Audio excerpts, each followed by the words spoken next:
Thank you. Thank you. Thank you very much. Good afternoon, and welcome to historic Shea's Buffalo. This is an important year in the history of Shea's. It opened 100 years ago and has stood the test of time as the crown jewel of our theater district. This year is not just a celebration of Shea's past, because another 100 years awaits this wonder theater after the current $35 million renovation is completed by the end of next year. I want to thank you to Brian Higgins for your gracious introduction, as well as your friendship through the years, and your already strong stewardship of this important cultural and economic institution for our community. Thank you, Brian.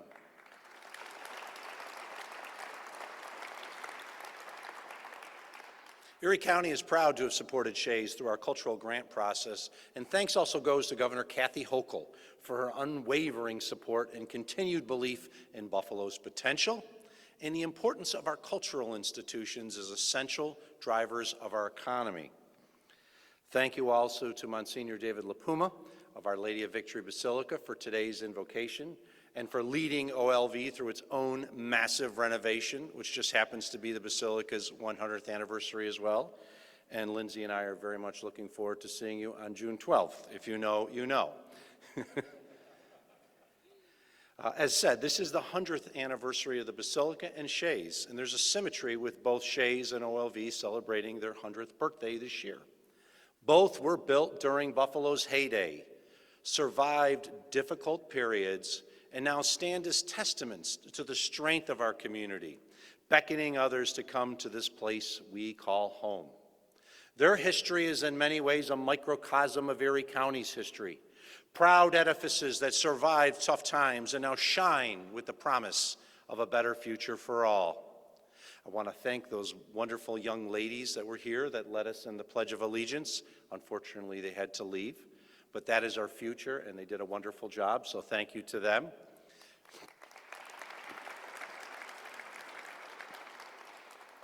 And a further thank you goes to Karen Gambino of Deaf Access Services, who's providing the American Sign Language for today's address. Thank you, Karen.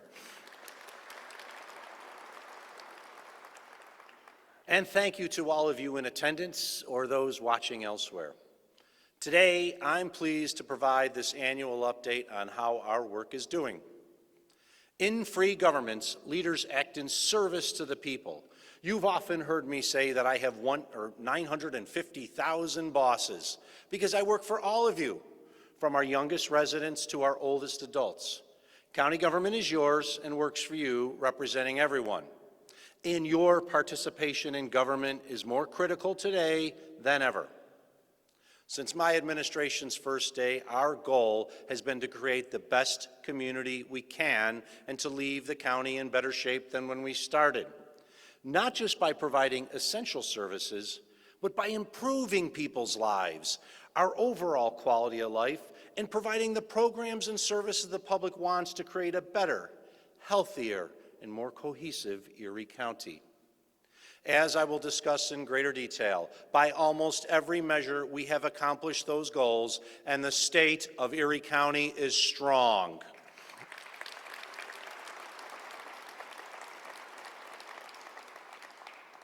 For example, I was first elected comptroller to help clean up the red-green fiscal crisis. Remember that?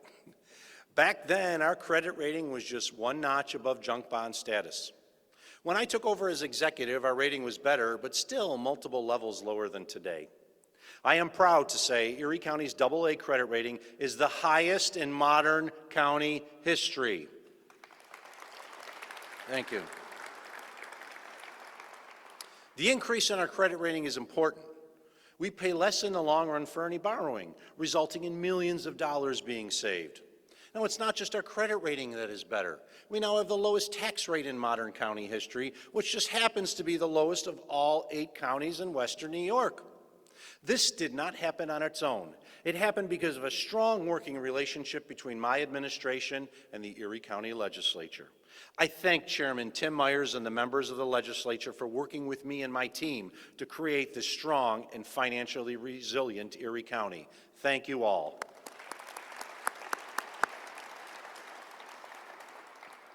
We will continue to be fiscally sound and invest in the programs and services the public not only wants, but deserves, such as high-quality infrastructure, parks, libraries, and cultural institutions. Infrastructure is the connective tissue of our society, the arteries and bones that connect commerce, education, healthcare, and life in general. When we invest in infrastructure, we are strengthening those connections and creating a more connected community. Additionally, investing in infrastructure creates jobs and boosts business. Of course, when you think infrastructure, you think roads. And Erie County has more line miles of roads than 3 states, Delaware, Rhode Island, and Hawaii, all in this Western year climate that we call home, a climate Hawaii does not have. To say our winter weather can be unforgiving is an understatement, but the rough weather we faced last year now means road work and lots of it. My administration has annually invested heavily in roads. Since 2020, we've invested more than $250 million, $370 million in total since 2016 in our road and bridge infrastructure. And this year, thank you.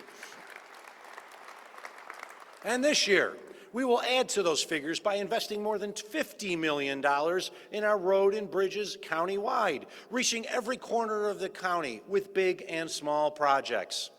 We will invest more than $20 million combined in 4 projects to reconstruct McKinley Parkway in Hamburg, William Street in Lancaster, Elmwood Avenue in Tonawanda, and Bailey Avenue in Amherst. Speaking of Amherst, we will invest another $3 million to complete the renovation of Maple Road from the Flint Road entrance to UB to North Forest Road, including the much-needed repairs to the bridge over Ellicott Creek. There we go. Yes, we need it. We will invest another $12 million to rebuild the bridges on Versailles Plank Road in Evans, the Ketchum and Baghdad Road bridges in Collins, and Concord Road in Concord. It is all part of a very large road and bridge program that will impact much of Erie County. However, infrastructure in 2026 is more than roads. Perhaps no pieces of infrastructure are more necessary to sustainable growth than modern, efficient sewers and access to reliable, fast internet. In 2026, Erie County will begin work on the Transit Road sewer upgrades with nearly $30 million in New York State grants to improve and expand the lines along Transit Road. This follows Erie County's prior investment of $3 million to do the design work. Sewers aren't sexy. However, if we are to spur further economic development, we must invest in these critical improvements. For example, the state and county's investments are laying the essential groundwork for Uniland Development's $250 million plus proposed 100-acre mixed-use town center at the old Eastern Hills Mall site. This project will turn the abandoned mall into an incredible live, work, and play home for 4,000 future residents. Once again, thank you to Governor Kathy Hochul for your commitment to this project, as well as to our partners at Uniland and the town of Clarence for the dedication to seeing this project through. It will be a game changer for the area. Thank you.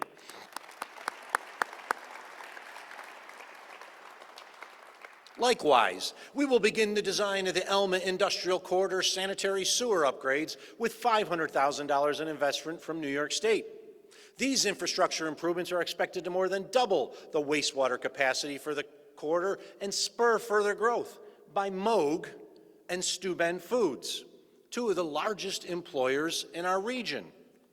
And last, but certainly not least, the Southtown's advanced wastewater treatment facility expansion project in Woodlawn has moved into phase 2 with a projected investment of $100 million plus to complete the project and to modernize the facilities and expand its capabilities.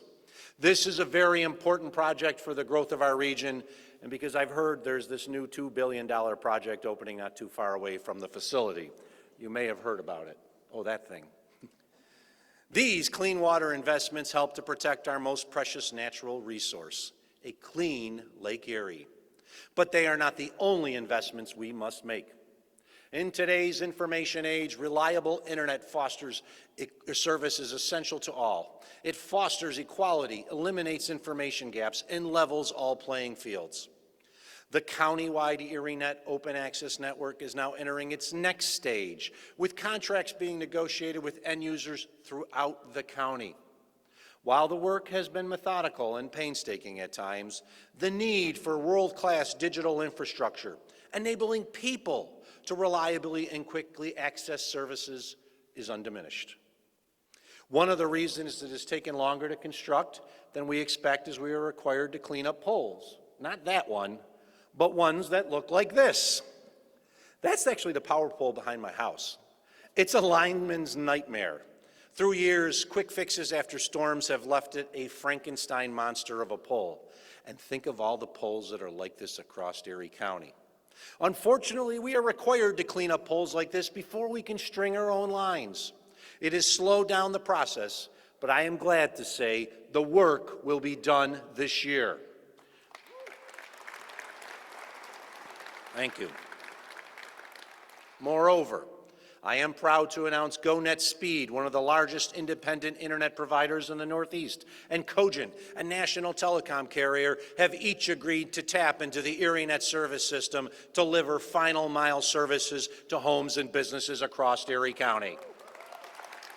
Thank you. This is exactly what we hoped would happen when we proposed ErieNet. It would increase competition, thereby offering high-speed services to more communities and drive down prices.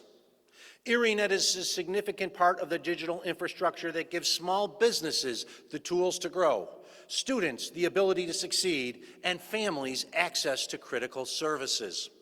My administration is proud to have invested in the digital infrastructure that will help all county residents far into the future. Another key to the growth of our county is ensuring the strength of the city of Buffalo, especially downtown. As I have said throughout my tenure, you cannot have a strong county if you have a weak city. That is why the county has invested $64 million in projects and infrastructure in Buffalo since 2020 alone. Look around downtown Buffalo and everywhere in the neighborhoods, and you'll see buildings, establishments, businesses, theaters, and facilities that Erie County is invested in through our cultural grant programs, storefront revitalization program, and capital projects. We have invested in Shea's, the Buffalo and Erie County Public Library, the Colored Musicians Club, the Buffalo Convention Center, and dozens of more facilities across the city. The city of Buffalo is central to much of what we do in Erie County. Now, we all know the city is facing a significant budget shortfall. This issue did not develop overnight. I sit on the Buffalo Control Board. For years, we have been noting the looming fiscal storm. And now the storm is here. I commend Mayor Sean Ryan and his team for taking the actions necessary to right the city's fiscal ship. They may not be popular, but are necessary after years of mismanagement and disinvestment have taken their toll. We all deserve a city we can be proud of, not a city being held together by duct tape and Band-Aids.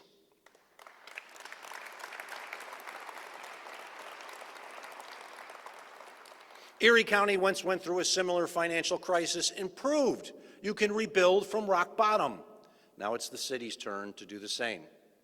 However, even if the city fixes its financial house, we are still facing a significant problem downtown because less people working downtown means less businesses for restaurants, bars, and our entertainment district. That is why my administration is working with business, not-for-profit, and other governmental leaders to create a more vibrant downtown, a place where people want to come. It is why I'm so excited to welcome Ingram Micro to downtown Buffalo and finally see our Buffalo Sabres back in the Stanley Cup playoffs.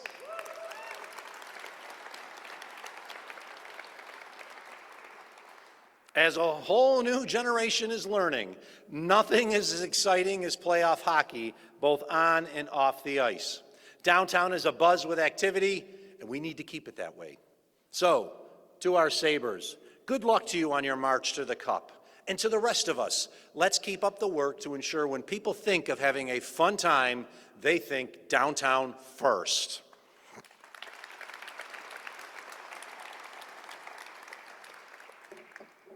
Buffalo is the beating heart of our county. Investing in its future makes sense for all of Erie County. That's what we have done and what we will continue to do. Now, Erie County's industrial development arm has been flexing its muscle as well, to the benefit of all county residents.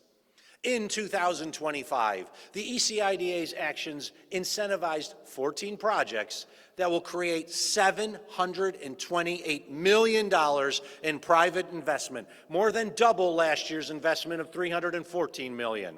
But more importantly, these 14 projects will create a combined 562 new full-time jobs, retain another 2,111 jobs, and result in 2,157 construction jobs along the way. Let me tell you about some of those. Big Heart Pet Brands, a division of the Smuckers Company, is investing $52.7 million to modernize and expand their 550,000 square foot facility in Buffalo.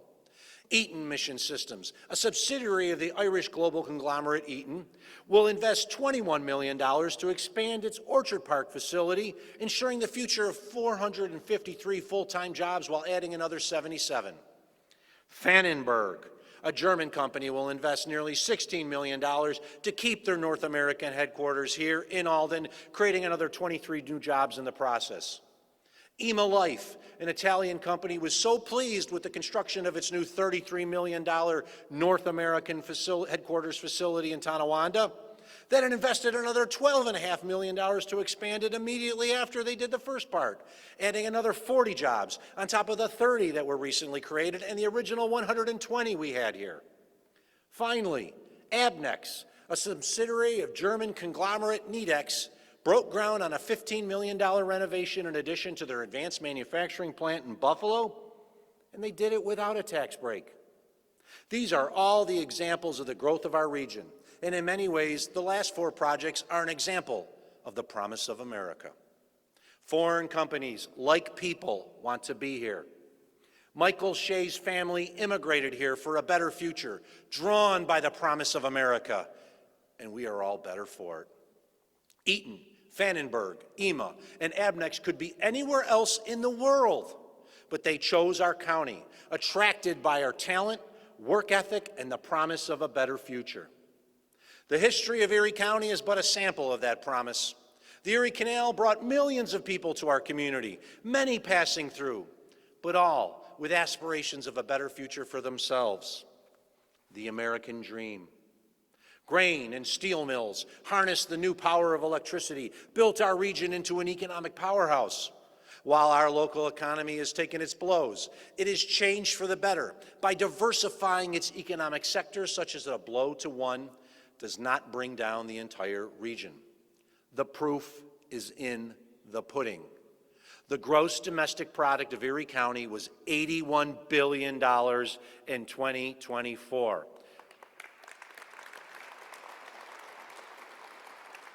Let me tell you what that means, because that is greater than the individual GDPs for the states of Wyoming, Vermont, South Dakota, North Dakota, Rhode Island, Montana, and Alaska. Our GDP is also greater than the countries such as Tunisia, Jordan, Latvia, Estonia, Bolivia, Iceland, Bahamas, Jamaica, and dozens more. That is what we have built here in Erie County and will continue to grow during these final 20 months of my administration. One way we will do that is by restructuring our Department of Environment and Planning. DEP, as we call it, was created in the 1970s when Erie County was at the forefront of the environmental movement, enforcing actions against those who would pollute our environment, as well as to be the location of a regional planning entity for our community. Since the enforcement power now lies with New York's DEC, we no longer do environmental compliance. Additionally, though we tried to create a regional planning board, and it should have been created, one was never created, meaning the department really doesn't do a lot of traditional planning.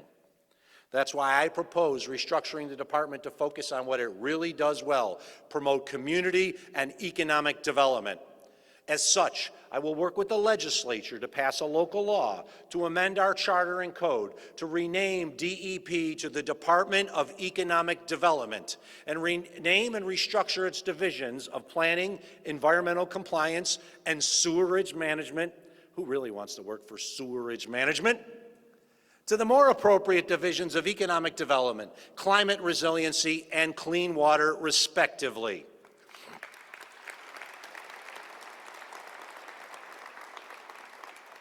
The Division of Economic Development will focus on growing our economy, as well as our community, by overseeing all programs related to housing, mapping, agriculture, arts and cultural organizations, and much more. The Division of Climate Resiliency will focus on just that, making sure our county is ready to handle the many changes we are seeing already from climate change. The Division of Clean Water will continue its core mission of ensuring our most precious natural resource, Lake Erie, continues to be a clean and safe source of drinking water and a driver of economic development. Changing names and restructuring a department may not seem like much, but when out-of-area business leaders and site selectors talk to us about coming to our area, they want to meet with our Department of Economic Development. They don't understand why we call or set up the department as we do. That's why we will restructure it, to bring it into the 21st century and meet the future needs of our entire community. All of the actions I just discussed, from foreign direct investment to strategic local investments to restructuring how we help grow our economy, will strengthen our ability to compete internationally. And to be the best community possible, we also need to focus on quality of life issues. My administration has shown how even small investments can make a big difference to our quality of life. An example of that is how we addressed a problem that has plagued mankind for a millennia: rats. Ooh, as Count Floyd would say, scary, scary stuff. You have to be old to remember Count Floyd. This program was eliminated by my predecessor in this office, a short-sighted move that not only benefited the county's rat population.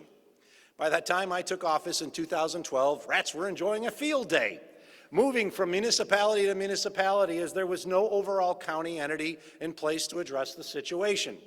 Homeowners were left footing the bill for getting rid of the pests, which would soon come back if their neighbors did not do the same. With our own Pied Piper at Hemmeline, Pete Trippi at the helm, and a strong team of public health sanitarians around him, we created a new robust rodent control program that left rats nowhere to turn, brought them under control, and showed how government can solve a problem. Even if you haven't needed our rat control services, our sanitarians are working with community partners to conduct free rabies vaccination clinics, vaccinating thousands of dogs, cats, and ferrets annually for free. Our rodent control team is so good, they were recently recognized by this U.S. Department of Agriculture for their efforts. I ask all of the members of the program here today to stand so we can thank you for all that you do. Thank you. Thank you.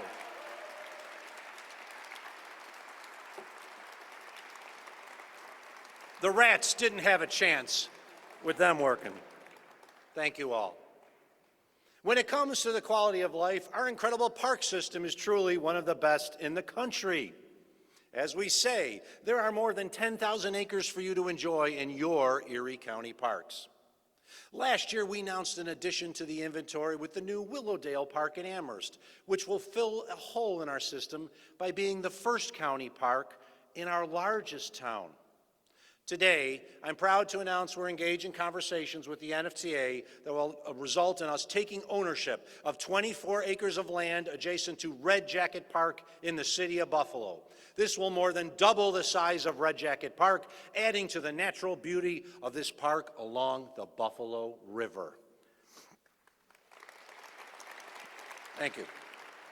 And I want to thank the NFTA for agreeing to this process. Now, when it comes to our traditional parks, our four-legged best friends are always welcome, as long as they're on a leash. But that has not always been the case for our golf courses. Dogs have been welcomed on golf courses in Scotland for centuries. That doggy seems to be having some fun at the home of golf at St. Andrews. And elsewhere, they're welcome too, including these two who seem pretty content on a local golf course. If you know, you know. That's why this year we will do a one-year pilot to allow dogs on leashes at Grover Cleveland Golf Course for those who walk the course. Whether it's the new Willowdale Park, the addition to Red Jacket Park, or enjoying a stroll during a round of golf with your dog at Grover Cleveland. These are examples of how we are working each day to improve your quality of life. County investments, both big and small, have had tremendous impact on the lives of so many people. And because of the dedicated work of many, we have created a stronger, more equitable, and better Erie County. One of the most rewarding results of our efforts has been the significant reduction in people living in poverty in Erie County. In 2014, look at that young guy, I dedicated my State of the County to how we must address the growing level of poverty in our community. I was criticized by some, saying county government couldn't make a difference. However, ignoring the naysayers, we made a concerted effort to improve people's lives. And isn't that what a caring, compassionate government should strive for? Improving the lives of its citizens? I am happy to report by almost every metric, we have succeeded in that goal for thousands of our neighbors. According to the Census Bureau statistics, 15.6% of the population lived in poverty in 2015. That was 140,000 residents, 47,000 of whom were children. Because of the work of many, those living in poverty in the county has been reduced to 12.6% as of 2024, meaning there are 23,000 less people living in poverty today countywide. Thousands of those who are children. That's not all.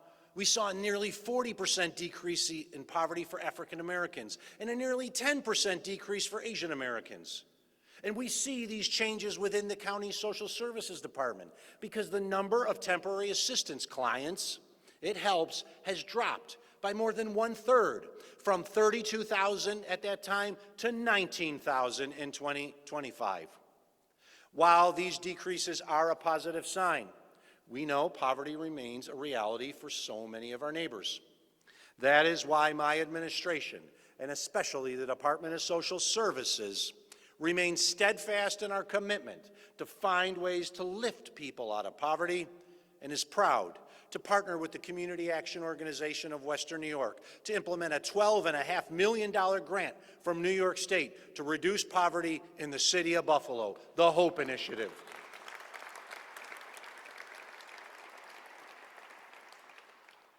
This cutting-edge initiative supports upward mobility for eligible families. Program components include life coaches, career coaches, financial literacy services, linkages to support and resources, and direct cash incentives. These are incentives. I thank our Social Service Department team and our partner CAO of Western New York for their important work, and Governor Kathy Hochul for prioritizing reducing poverty, which will improve people's lives, especially children. Thank you all.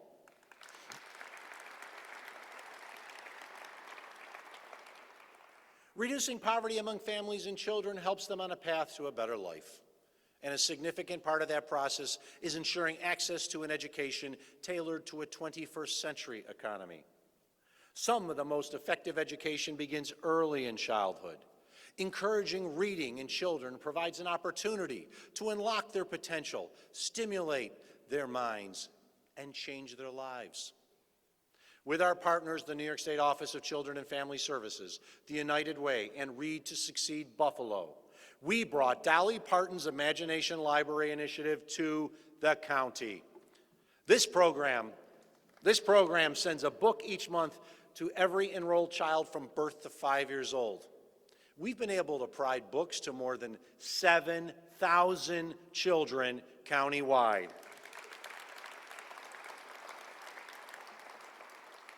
The impact of early childhood reading programs cannot be overstated. Multiple studies show that children who have more access to books and one-on-one reading with an adult do better in school and are more likely to graduate. According to an Institute for Education Sciences study, students who do not reach reading proficiency by the end of the 3rd grade are 4 times more likely to drop out of high school than proficient readers.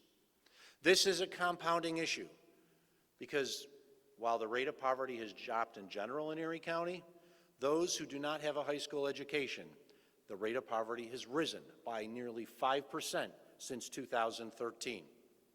That is why we are investing in a program like Dolly Parton's Imagination Library. It is so important. Education, specifically accessible public education, is the primary source of economic mobility for all. While the traditional college route may not be for everyone, trades and specialized skills are just as viable in creating a promising future.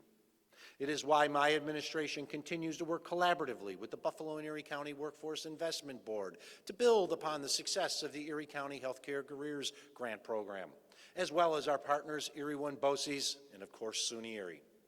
This approach is working, as poverty rates for those with some college or technical experience decreased by nearly 3% during that same period, falling below 10% in total countywide. While there is more work to do to ensure all boats rise with the tide, especially at this time when the cost of goods affects everyone, I want to thank our great team in Erie County and all of our partners for the work that you have done to improve the lives of thousands of our neighbors. Thank you. Thank you.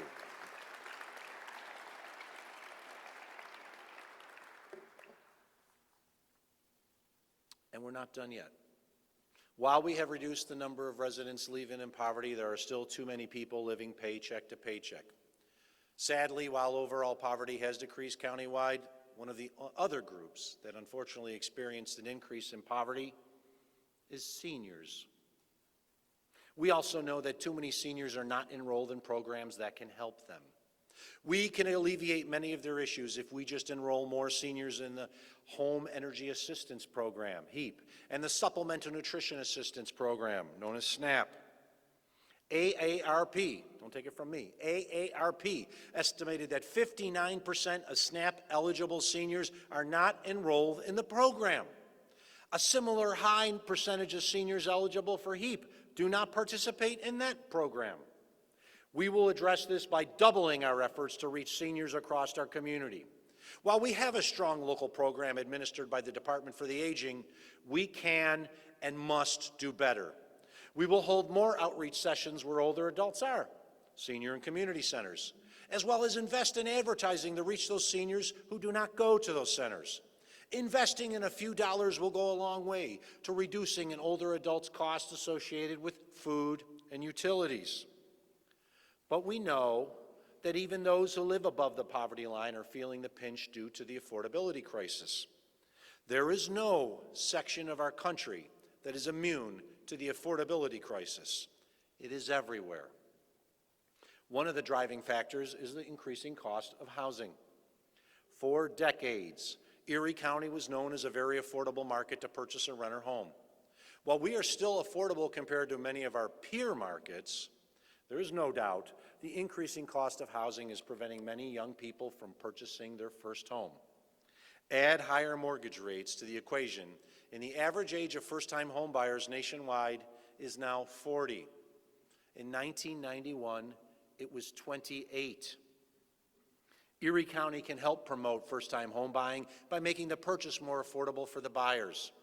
I propose that we use $2 million from our 2025 surplus to help first-time home buyers pay down interest points on their mortgage. Paying down points can drastically reduce a monthly mortgage and save tens to hundreds of thousands of dollars over the life of the mortgage. Typically, at closing, if you pay 1% of the expected mortgage loan, you can reduce the interest rate by 1/4%. Paying 2% reduces the interest rate by 0.5%, and so on. If the legislature approves, we can reduce the cost of purchasing a home for hundreds of first-time home buyers in our county, making the dream of becoming a homeowner a reality for many. I ask my legislative partners for your support in this very worthy effort.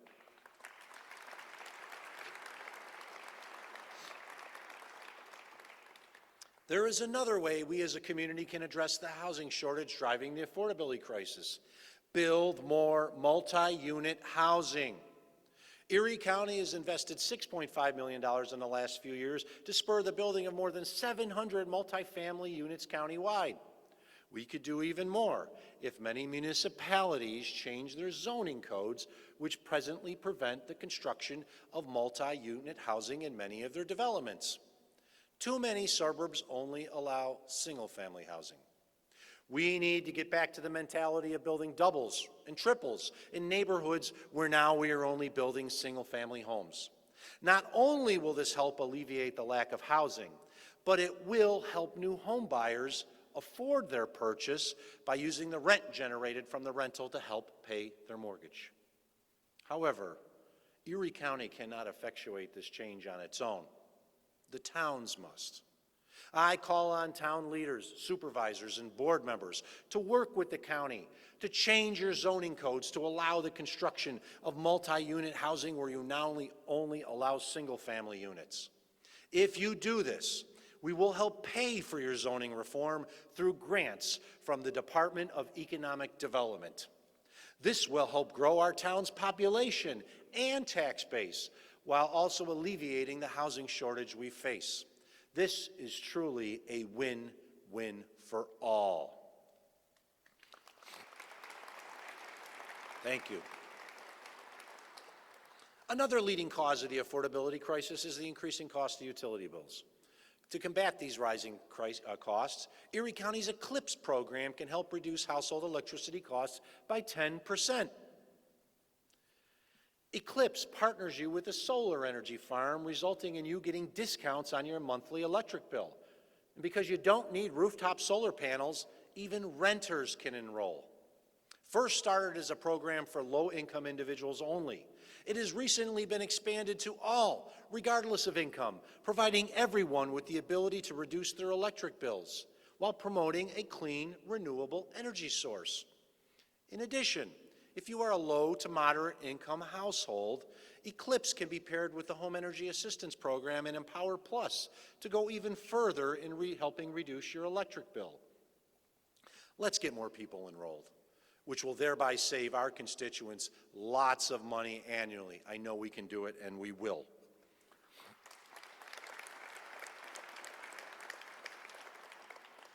We also know that changing to energy-efficient LED light bulbs from other incandescent and halogen bulbs can save a household a significant amount of money, and they last a significant amount longer. That's why we will be rolling out a program very soon where our residents can turn in a low-efficient bulb for a high-efficient one. There will be no cost to you.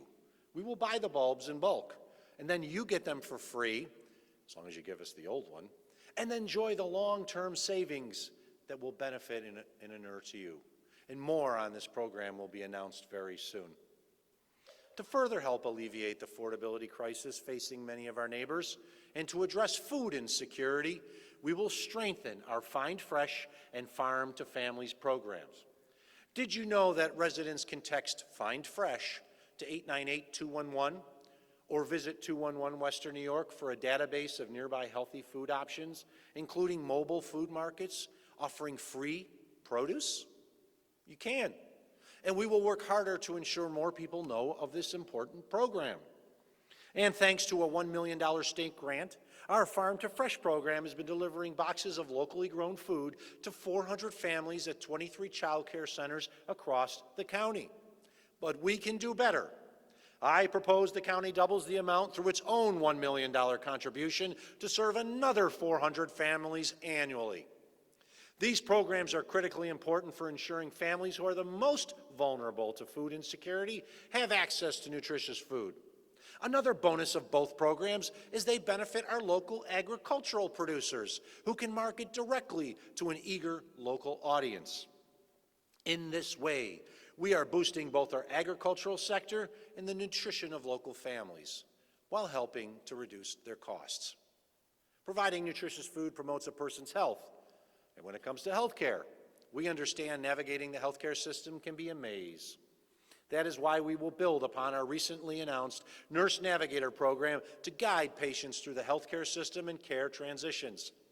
Using dedicated medical professionals, just this past December through March, a total of 1,046 911 calls were referred by Medical Emergency Response Services team to the Nurse Navigation line. People call 911 even for that.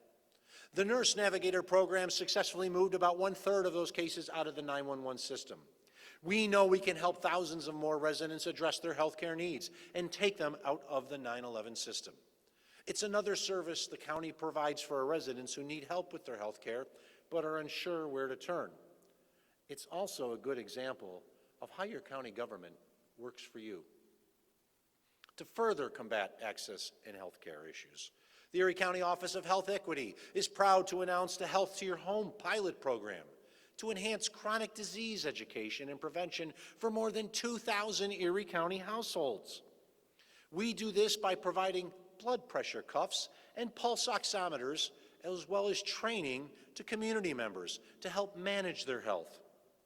Every individual is their own best advocate when it comes to their health care.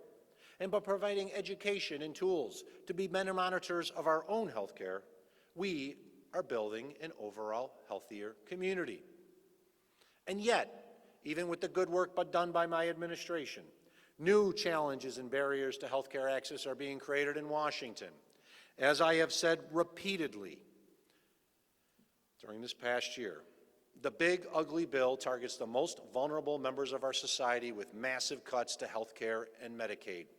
Thousands of our neighbors just lost their health care, all to give billionaires a tax break. While it may be cruel, and we cannot prevent these changes from occurring, my administration has worked tirelessly to develop programs to help people through these changes. Central to that work is Live Well Erie. There has never been a more important time for this program. Since its inception in 2019, Live Well Erie has grown to include more than 150 community organizations spanning every corner of Erie County, providing programs to improve the lives of children, working families, and older adults, as well as develop and collect data to improve health access. This data will be essential to ensure that we tailor our health initiatives to cover the gaps created by the big ugly bill. Live Well Erie brings together perspectives and ideas from the public, private, and nonprofit sectors to create more agile, better tailored healthcare initiatives to ensure that our communities continue to thrive even through adversity. With the challenges ahead, the work of the Live Well Erie team is more critical than ever. I want to thank Deputy County Executive Lisa Shemara and all the members of the Live Well Erie team here and ask them to stand so we can thank them for their continued work and dedication to developing solutions at this critical time. Thank you all.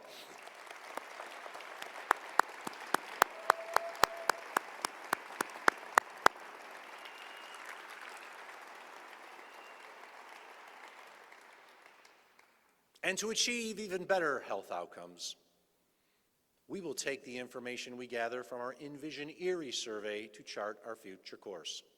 As I announced last year and we began earlier this month, Envision Erie will collect your comments and views to create a better county for all by being responsive to your needs in your future endeavors and our future endeavors as well. We offer all the programs and initiatives I just discussed because I know a government can solve problems and make people's lives better. We've proved it here in Erie County. Why is this? Because, as I have said in the past, a government is at its essence its people. It is the manifestation of its better angels, their hopes, dreams, and aspirations. When you say a government cannot solve problems, you are saying people cannot solve problems. I reject that notion, just as our founders did. 250 years ago, our forefathers gathered in Philadelphia to begin a process that altered the course of human events. They gathered to reject the notion of rule by kings and nobility. Instead, proposed a revolutionary belief that the power of government is derived from the people themselves. As Abraham Lincoln said, they brought forth a new nation, conceived in liberty and dedicated to the proposition that all are created equal. But even in that moment, the standard they set was greater than they themselves could achieve. They fell short of it then because the American Revolution was never a finished act. It was the beginning of a story that we, all of us, are still writing. Our earliest document, the Declaration of Independence, did more than declare independence. It called for a formation of a nation, promising its citizens access to opportunity, a nation free from the tyranny of a ruling class that hoarded power, wealth, and mobility, a nation where your future would not be dictated by your birth, but shaped by your effort. That promise at its core was economic, and it became what we now call the American dream. The belief that through hard work, grit, and determination, anyone could build a better future for themselves and their children. That opportunity was not reserved for the select few, but open to all. But that promise was not fully realized in 1776, and it has not been fully realized since. Instead, each generation has taken up the mantle of that unfinished revolution, fighting to extend the ideals of liberty, justice, economic mobility, and full enfranchisement to more of our fellow citizens, always pushing forward, always trying to close the gap between our founding ideals and our reality. To do so also requires a government embracing the concept of assisting our neighbors in need and ensuring a level playing field for all. It was the government that took deliberate actions during the Great Depression and after World War II to make the American dream real for our prior generations. Yet we still have more work to do to make that dream a reality to many of our fellow citizens, because today, too many of them feel the dream is out of reach. Instead of it being an attainable dream, for many, it's become a mirage. The gateway to economic mobility feels narrower. The belief that hard work alone is enough to succeed has been tested by the realities that too often stand in the way. And so, the work in this generation continues. The American Revolution remains unfinished. Progress is not inevitable, friends. We must continue to develop programs and policies at all levels of government, but especially the local level, where government has the most direct impact on the people to ensure equal opportunity for all, regardless of race, gender, background, or your circumstance. There is a reason why the preamble to the Constitution begins, "We the people," in order to form a more perfect union. It was not perfect then, is not now, and as such requires all of us to strive towards being more informed and better citizens, working for the benefit of all. In Erie County, we have seen the incredible impact possible when we invest in programs that support education, housing, and social services. When we invest in our people. The American experiment has continued for 250 years through strife, conflict, and struggle because we, the people, have remained committed to the ideal that everyone, regardless of their background, can succeed if given the opportunity. Each generation has faced its moment to carry that responsibility forward, to ensure that the American dream, the promise of America, does not become reserved for a chosen few, but remains within reach of all. This is our moment. Friends, let us ensure the promise of America continues for generations to come here in Erie County and nationwide. Thank you. May God bless Erie County, and may God bless the United States of America. Thank you. Thank you. Thank you.